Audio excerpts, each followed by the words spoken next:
A escuta virou infraestrutura. Boa notícia para quem acredita no progresso. Agora você pode sofrer 24 horas por dia com atendimento automatizado. Sem fila, sem café frio na recepção, sem olhar atravessado, sem aquele silêncio constrangedor que aparece quando duas pessoas percebem que não sabem mais conversar.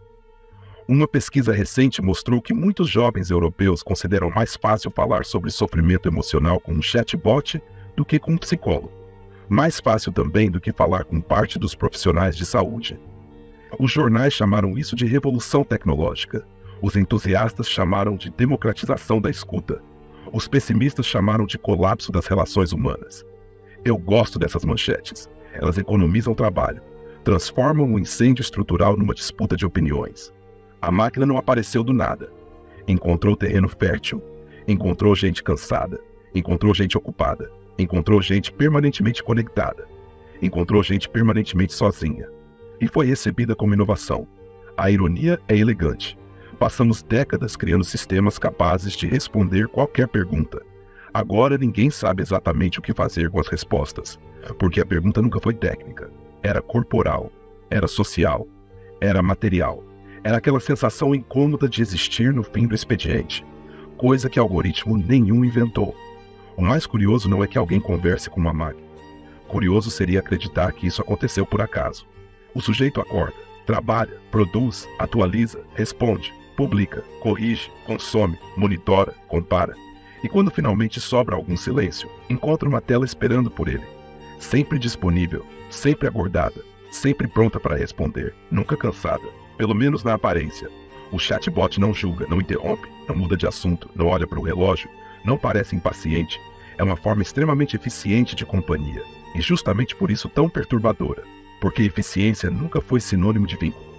Uma escada rolante é eficiente, uma planilha é eficiente, um sistema de vigilância também pode ser eficiente, mas nenhuma dessas coisas sabe o que fazer com a experiência humana do limite. A tecnologia oferece presença operacional.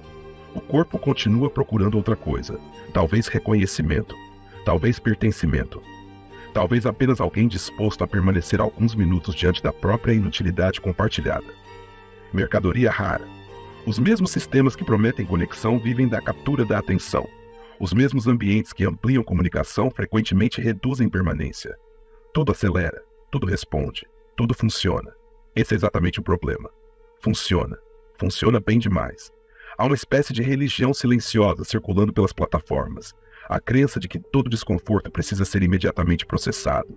Toda dúvida respondida, toda espera eliminada. Todo vazio preenchido. Mas o vazio não desaparece porque recebeu uma interface bonita. Ele apenas ganha atualizações automáticas. Enquanto isso, aumentam discussões sobre ansiedade, isolamento, exaustão cognitiva e fragilidade dos vínculos sociais. A máquina não produz sozinha esse cenário. Ela participa dele, como espelho, como sintoma, como infraestrutura.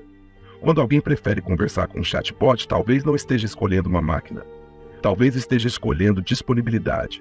Talvez esteja escolhendo a ausência de julgamento. Talvez esteja escolhendo a única coisa que permaneceu aberta às 3 da manhã. E aqui aparece a parte menos tecnológica da história. O corpo. Sempre ele. Dormindo pouco.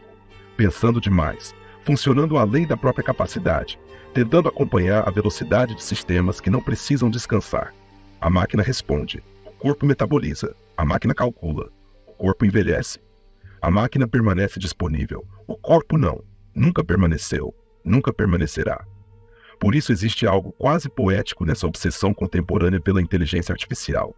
Passamos séculos tentando criar algo que não tivesse limites. Logo nós, a espécie construída inteiramente por eles. No final, talvez a pergunta não seja por que os jovens conversam com máquinas. Talvez a pergunta seja mais desagradável. O que aconteceu com os espaços humanos de escuta para que essa alternativa parecesse tão razoável? Não responda. O mercado inteiro depende de ninguém responder. Se quiser continuar cutucando esse problema, as referências estão na descrição. Se quiser ler o resto, tá tudo lá embaixo. Se não quiser, não se preocupe. O algoritmo já separou outra distração para ocupar o lugar da pergunta.